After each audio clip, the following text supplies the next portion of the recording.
paga por ele. Por isso, procure abastecer em postos de sua confiança e exija sempre o cupom fiscal. É seu direito e a sua garantia. Recap, Sindicato dos Postos de Combustíveis de Campinas e Região. Acesse recap.org.br.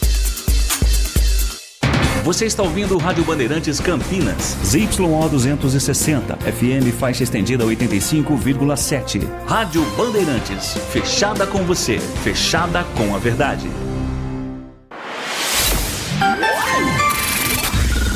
Manhã Bandeirantes. Oferecimento Recap, Sindicato dos Postos de Combustíveis de Campinas e Região. Acesse recap.org.br. E Família Giani, da nossa família para sua família.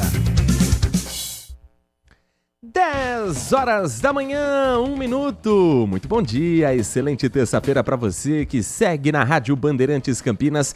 Estamos chegando com o Manhã Bandeirantes, informação, prestação de serviços, opinião e tudo o que acontece em tempo real para você não perder nada de importante neste dia 7 de outubro de 2025.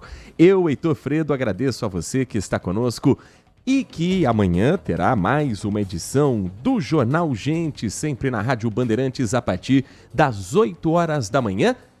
Depois do Primeira Hora, coladinho com Primeira Hora, tem o Jornal Gente, transmissão também na tela da Band News TV. Manhã Bandeirantes, que você acompanha pelo FM 85.7 e pelas plataformas digitais do Grupo Bandeirantes de Comunicação.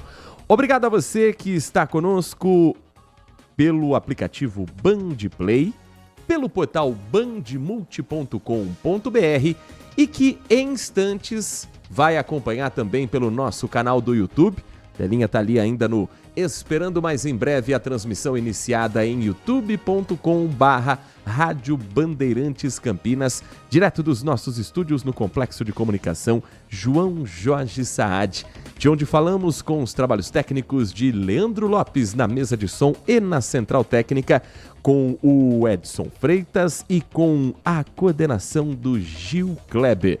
O nosso Manhã Bandeirantes é teu canal de comunicação também com os demais ouvintes. Você participa conosco pelo canal do YouTube, que eu repito, em instantes terá o início da transmissão também aqui em youtube.com/Rádio Bandeirantes Campinas. Para quem for inscrito, você já pode participar conosco. E também pelo nosso YouTube e pelo nosso WhatsApp, o DDD 19 97102 1493. 19